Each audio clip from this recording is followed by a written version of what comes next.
Hey guys, if your RV has a tankless water heater, the descaling process is something you have to do. When water is heated quickly, the dissolved minerals in that water, mainly calcium, go from a dissolved state to a solid state. And they like to stick to solid surfaces like the pipes in your heat exchanger. Now that's a very simplified explanation of the process, and how quickly it happens will vary, but it's going to happen to everyone eventually. It's just science. And it reduces water pressure and decreases water heater efficiency. So if you want to keep this operating smoothly, descaling is something you need to do. The default descaling frequency is once a year. The frequency jumps to twice a year if you live in your RV full time or have hard water. If you live in your RV full time and have hard water, you're looking at 3 to 4 times a year depending on usage. If you want to slow down the scale buildup, one of the easiest things you can do is use a water softener. Now you should be checking your water heater owner's manual. Some descaling processes may change from model to model, but the method I'm using on this Suburban water heater is fairly common. First, close the service valves on the propane cylinders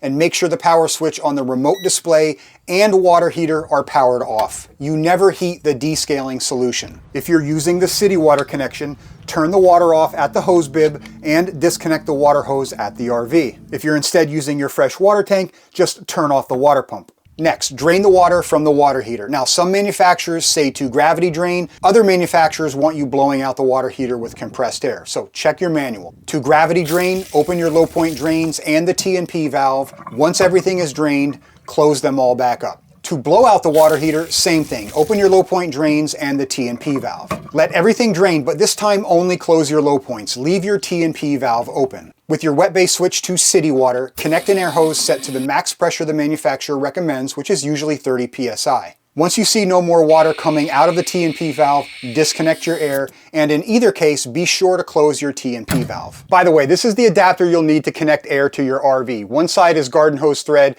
and the other side will connect to an air hose fitting. I'll link to this blowout plug down in the description. Having a tiny amount of water inside the water heater isn't going to affect anything, so it doesn't need to be bone dry. If you don't have a submersible pump, I will link to this down below. You can of course piece hoses and fittings together if you already have everything, but this kit is most likely going to be less expensive than buying a pump and all the hoses you need separately. With the water heater drained, here's how you descale. The bucket with the kit is only 3 gallons. Now don't throw it out, it's perfect for storing everything for next year, but you'll need a 5-gallon bucket. In this bucket will be a submersible pump and 4 gallons of 5% acidity distilled white vinegar. Now, some manufacturers may install a 2-way valve body on the water heater that allows you to shut off flow to the rest of the RV while connecting a descaling hose, similar to an antifreeze hose you'd see at the water pump. As you can see, mine doesn't have that, it's just a hose in and a hose out. Before doing anything else, if you don't have a sticker like this differentiating hot from cold,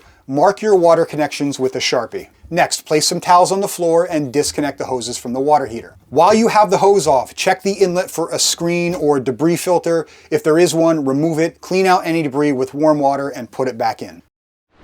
I refuse to charge a membership fee on this channel. All of our videos are free for everyone to watch. But without our sponsors, there are no videos, so I hope you'll stick around for a short message from today's video sponsor, RVMattress.com. They have a nice selection of mattresses for all budgets, and they have the oddball sizes you won't find in a residential mattress store. You'll find the RV Bunk, 3 different king sizes, and the Short Queen, among others. They also have a full line of pillows and bedding accessories. Their website will recommend a mattress based on how you sleep. Shipping is free and they come with a limited lifetime warranty. You have 120 nights to try out your mattress, and we slept so well in the RV that we also got mattresses for our house and our family members. Use our link and discount code down below and get 30% off your mattress. The hoses in this kit have 3/4 inch garden hose thread female fittings. RVs use NPT fittings, so you'll need 2 adapters that don't come with this kit. In my case, I need a 3/4 inch GHT male to a 1/2 inch NPT female adapter. And for your convenience, I'll put links to these adapters down in the description. Connect one of the hoses to the cold side on the water heater first,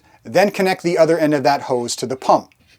Connect the other hose to the hot side on the water heater, and that hose will just be placed in the bucket. Pour in your 4 gallons of vinegar, turn the pump on, check for leaks. If you have none, let this recirculate through the water heater for 45 to 60 minutes. And remember, your water heater should never be turned on. It's important to note that this recirculating process is not putting any vinegar into the plumbing lines on the RV. It's going directly into the water heater and then directly out of the water heater. After that, you'll want to turn off the pump, remove it from the bucket, and place it in a bucket with 4 gallons of fresh water. It helps if you have a second bucket, but if you don't, just put the pump on some towels and rinse out the bucket before adding water. Turn the pump back on and recirculate this fresh water through the water heater for about 10 to 15 minutes to flush out the vinegar. Before you remove your hoses, turn off the pump and drain the water from the water heater at the T&P valve outside, or you're going to have a mess inside when you remove the hoses. And by the way, I'm going to leave a step-by-step checklist and links to all the products used in this video